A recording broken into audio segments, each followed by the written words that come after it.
Anytime.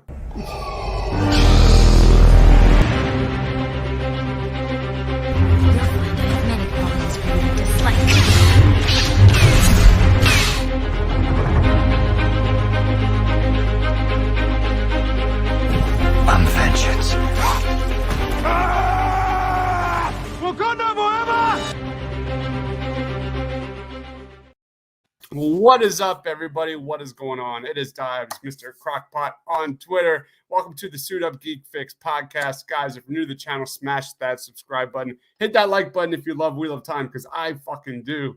So let's break it down. Today, we are talking about a spoiler review of Episode 7, The Wheel of Time, titled The Dark Along the Ways.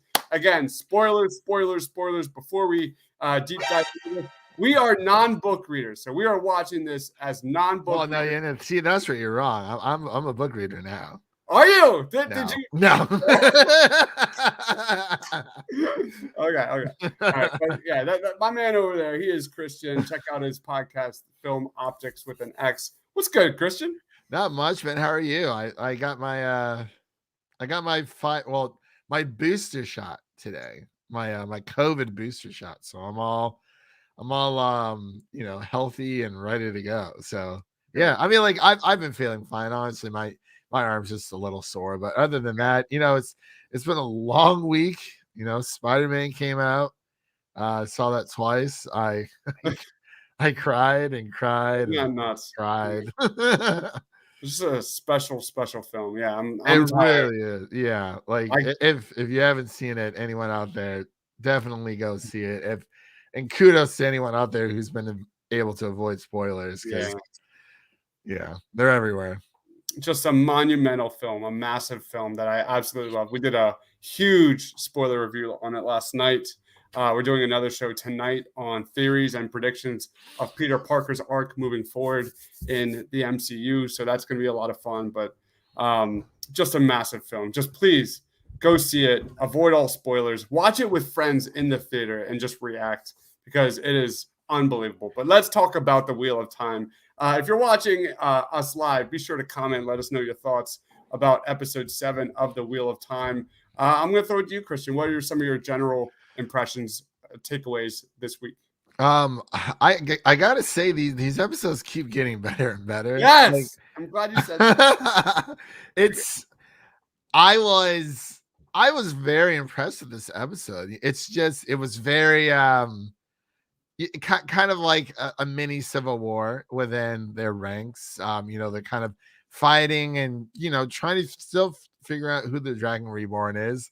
I'm a little mad about what I'm a little mad about what they what they tell the audience, but I mean, it is what it is. Like, fine. But the kicking off this episode, we see a woman, kicking some butt while in labor at the same time, and I was like, who is this woman? Like, I'm really liking these kind of, they did this before. I think it was last week with the girl, like the kind of the backstory. They kind of just throw it in there, and then there's some, hey Larry, what's going on? Yo, oh man, while I edit my reaction video for Episode 7. Let's go. Larry is back in the TV game. Let me tell you.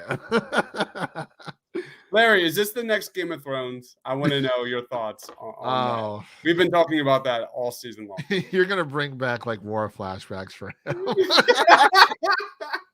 I don't know what he's going to say, but I'm thoroughly enjoying this. Everything that it's kind of like a great divide that we got in between the I guess you can call them the contenders of the dragon. And we see a little bit more of, my gosh, the ward. I'm sorry. I said, I got my Pfizer shot today. What? Land. Yeah. We see a little bit more with his backstory, and he's starting to get a little cozy towards Nynaeve there. So there's a lot of expressing of feelings in this episode. It kind of like, there's a nice little setup, and I don't know. We talked about that. Yeah.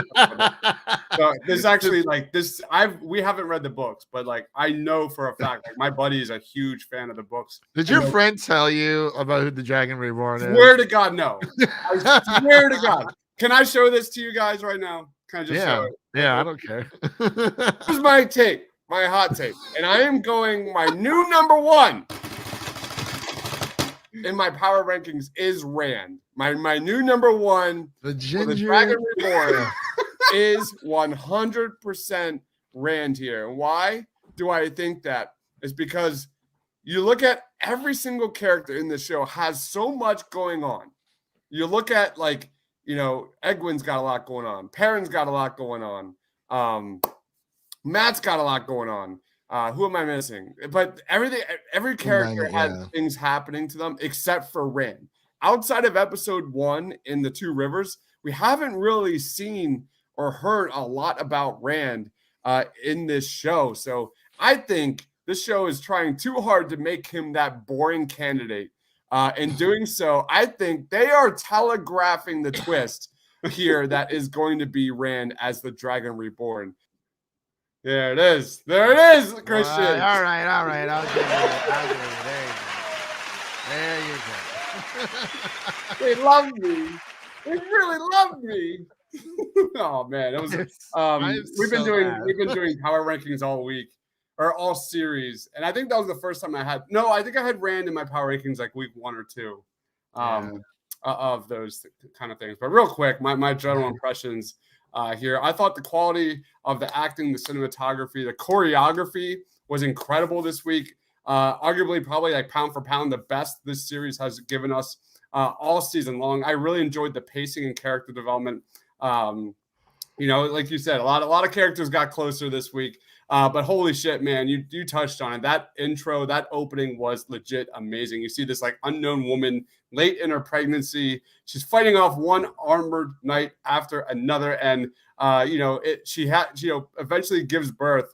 And I just thought that was just probably the best, maybe the best moment of this season for me. The fight choreography was perfect. I don't know who directed that fight choreography, but they must stick for every single episode moving forward. And then we later learned, like you said, between a conversation with Rand and a barmaid, that pregnant lady was in fact Rand's mother, and the reveal is Rand as the potential Dragon Reborn. And you looked at kind of Moraine's reaction when he visited her in the bedroom, and she was like, "I know you are definitely the Dragon Reborn." So I thought that was the major takeaway of this episode is 100% Rand. So we know that Rand, he's been able to channel. We kind of learned that there's been a lot more going on than they gave us throughout the season in terms of like channeling and things like that. We learned that he thought he was clearly the Dragon Reborn, but he was a little bit reluctant to believe it. And we learned that when in the beginning of this episode, when you see the gang like running through the mines of Moria, I thought for sure like Balrog was going to like show up and go and take on Moraine, fly you fools or something like that. Fly you fools. But yeah, I guess last episode for me that Rand is probably the one, because everyone else had like some kind of defined ability or problem, especially in Matt's case. But with Rand, there just seemed like there was something more there. It's totally cliche. Like that was a big takeaway why I said Rand. Like it would be totally cliche with everything we have seen from Lord of the Rings and the high fantasy tropes. So yeah, I thought it was pretty obvious for me. That was my reason why my number 1. So what's your take on Rand being the official Dragon Reborn? Yeah. Whatever. We were hoping for was that Captain Planet moment? Yeah, I'm hoping for the Captain Planet moment where Egwene goes wind and Perry goes wolf. It would be so fun, but maybe it could still happen. Who knows? I don't know what maybe it's going to be like the Dragonborn and like, not the Dragonborn, the Dragon Reborn. I'm sorry. Stop playing Skyrim. You need to stop playing Skyrim. I can't. I've been playing since 2011. It's amazing. It's such a good game. But if anything, this episode definitely kind of made me like, okay, I mean, I'm not like super crazy about it, but I'm like, all right, I guess my girl Nynaeve and all her Yeah. amazing channeling power isn't enough, but whatever. But honestly, like I think it's a fine choice. I think it was a really it was a good episode to introduce him as the Dragon Reborn. And as we know with Matt, he leaves the group. He kind of just falls back. He doesn't want to go. And then Rand's like, oh, he, like, you know, like we left him, and they're like, no, like this this man decided not, like, he made a choice. Yeah. He stood there. Huh. And it's like, bro, like, no, like, forget Matt, like 100%. Like, I don't, he is probably my least favorite now because it's like, I mean, Well, yeah, he has his own things going on. We don't know where he is, but he dropped out of the show. He 100%. oh So yeah, in, that's right. Cause yeah, because in, we're getting season two. That's right, we're getting another in guy. real life, he and I believe they like he's supposed to be in. They completely corrected this and made it so he didn't join them. But I believe he was supposed to be, you know, traveling with them through the ways and dealing But with. couldn't they just? He could have went through with them. They could have just changed the mid next season. I don't. Hey man, you look different. Yeah, it must be the puberty. I don't know. Larry says, my sense so far, and people in the comments do talk about how unreliable the narrators are. It's never a full picture with each of them, so I'm still not fully sold that it's only him. I Yeah, agree. that is true. That is very true because, yeah, because even with the future scene lady, like Mhm. she sees like something in all of them. So it may be that Voltron or Captain Planet type situation where it's multiple ones. And I mean, I do agree with what Larry's saying. I mean, like, even though they came out and said that he's the Dragon Reborn, we also got like a really kick-ass moment with Nynaeve. Mhm. So it's like, okay, it's either she's like a really strong, you know, channeler for the Aes Sedai, or I mean, that's also screams Dragon Reborn power to me as well. So I really don't know. I mean, we don't know I what's going on with Wolfman over there. Like, yeah. I really like the idea of it's all of them together working together, and then they form into some sort of like Megazord. I'm just saying that would be terrific. That'd be really fun. Megazord or something like that. But anyway, any other thoughts on this episode? Because we're getting ready for the finale. yeah. Yeah, go ahead. You're good, man. I'm trying to figure out what else to say. I mean, it was, yeah, I really like you, like as you said, they were going through like quote unquote the mines of Moria, but that whole scene where they're going through I guess we finally figure out how the Trollocs were able to get to the two rivers so fast because of like that gateway that they're going through, which is actually kind of cool. You know, we see more with the wards, his family and whatnot. I'm trying to think what else. It was a really good episode. I think it really set up for a lot of, and towards the end, you know, Moraine and Rand kind of just go off on their own. Yeah. Because I mean, this was a good penultimate episode. Like, it really sets up, I think, very well for the finale.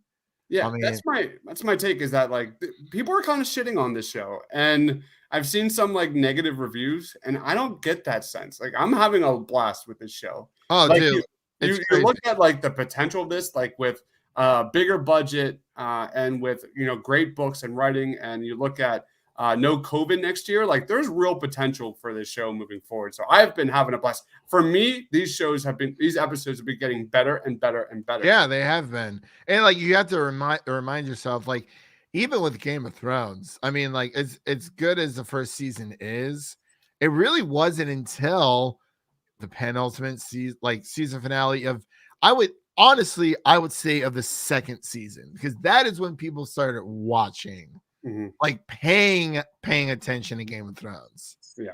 Like, I mean, you know, you had everything with Ned, you know, in the first book, in the first season, but like, really, like, that's when a lot of people started paying attention. I think since they've at least greenlit 3 seasons for this, I think it has potential to be like it may not be, oh, is it the next Game of Thrones, but I think it has the potential to be a show to watch like moving forward, like people have with The Crown. The Crown sweeps in the Emmys. I don't know if this has any Emmy potential. I mean, it would be pretty cool if it did, because like we said, the first 3 episodes were really only like the 3 weakest of like the entire series. Yeah, I agree with that.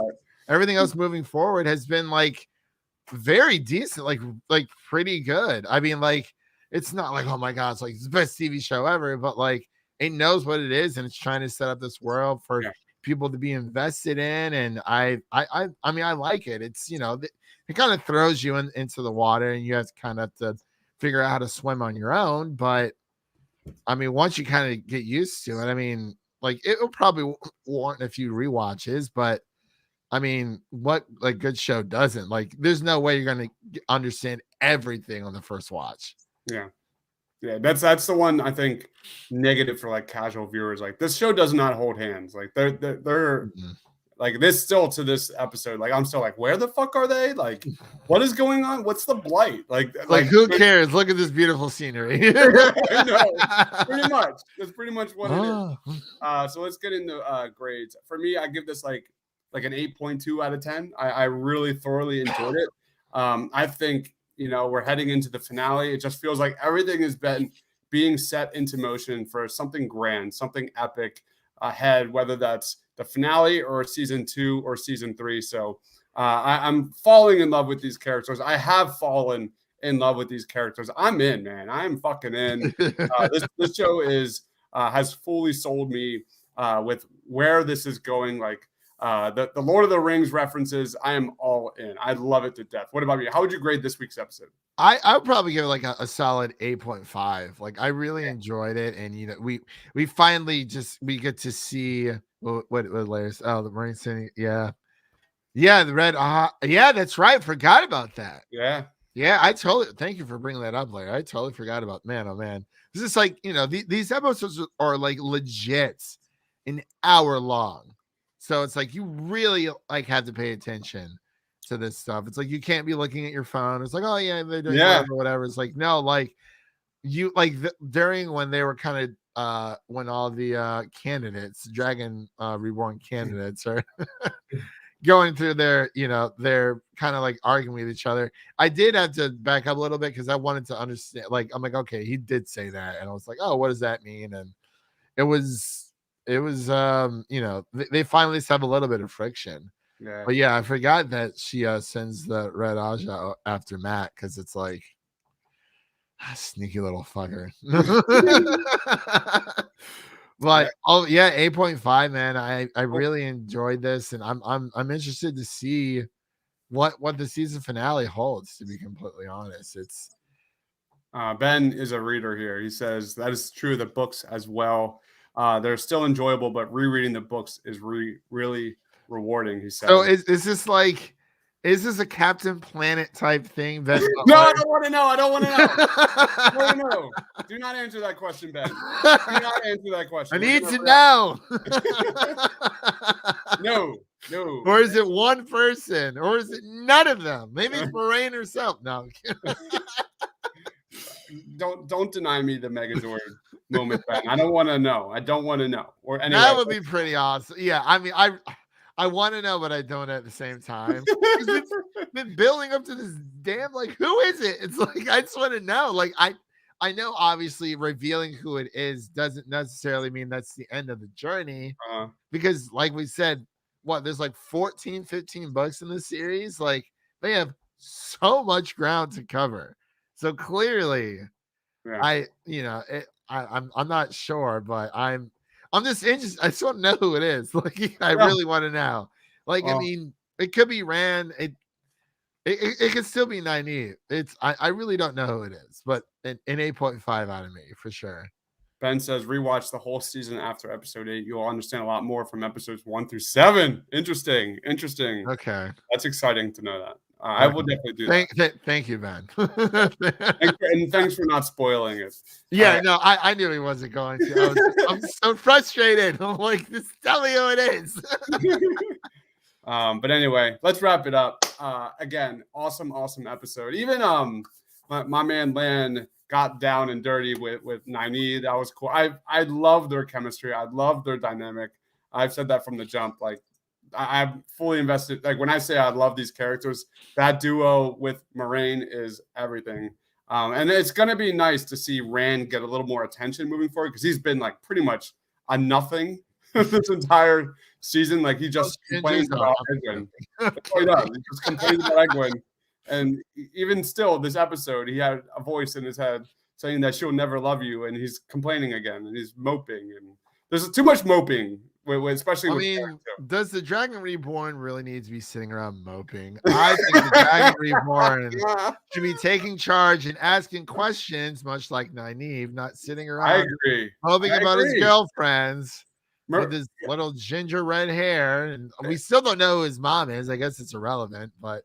We get Roose Bolton coming in there. I'll take care of this child. That was awesome. That was a great opening, though. I was like, who is she? She is, dude. That fight choreography would rival like legit movie like John Wick, man. That was some good stuff. I'm like, she's doing all these back. I'm like, you are going into labor, woman. Like, what? When she got stabbed in the side, I was like, yeah. No! That was like, oh, it's all over. And then, I mean, she was able to give birth, and it really is that like maternal instinct of, like that's all the energy she had left. Yeah. Like, and then she was, she was gone. But that was very sad. I was waiting for that guy when he stabbed her in the side, like to say the Lannisters send their regards.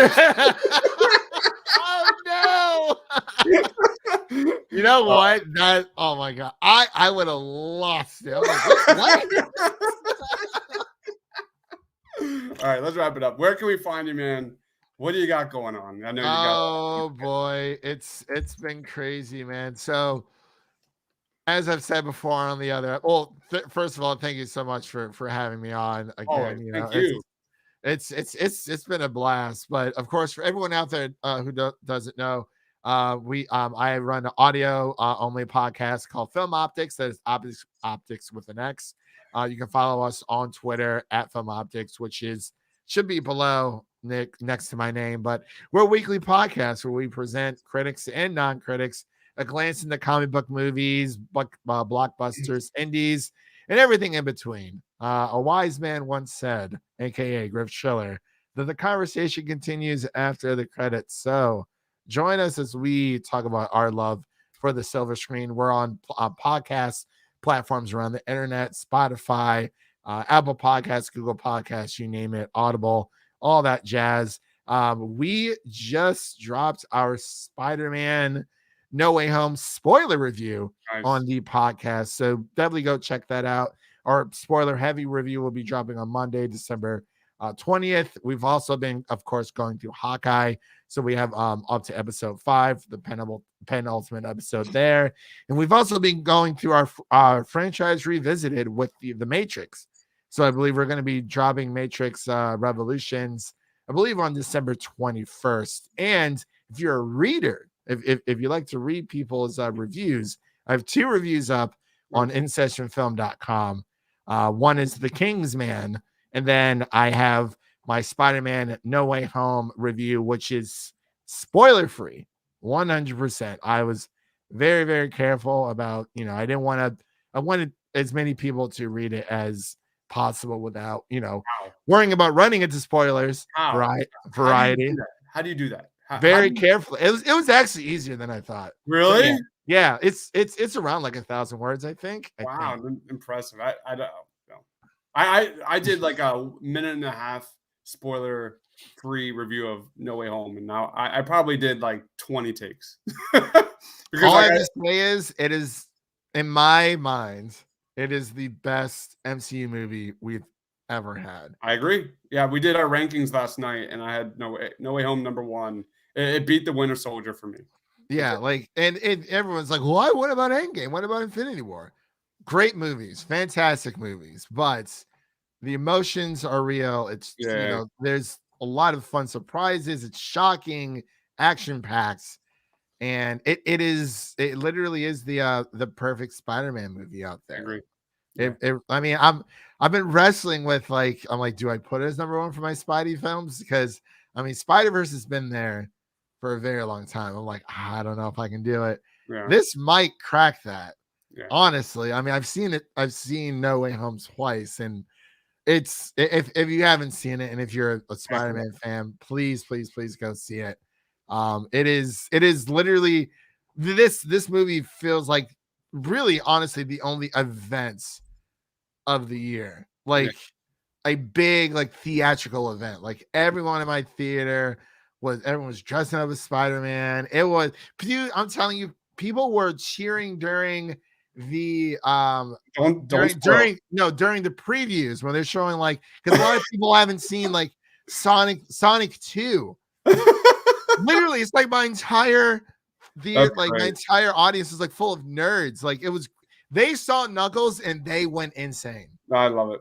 It was great stuff. I think I saw it with the best audience I could possibly see this with on my second time. First time I was able to see it a few days early in Atlanta, fortunately enough, but seeing it with critics and then seeing it with fans is like two different experiences. But I mean, it's kind of nice with critics. It's like it is a smaller group, whatever, but there's nothing better than watching like a great Spider-Man movie with the fans. It was amazing, an amazing experience. Please go see No Way Home. Highly recommend it. As we said, top in the MCU here. Thank you everyone for watching. Follow my man Christian on Twitter at Music City Nerd. Check out his podcast at Film Optics with an X. In 30 minutes, we'll be doing a Spider-Man No Way Home spoiler discussion on where we think Peter Parker is moving forward with his character arcs.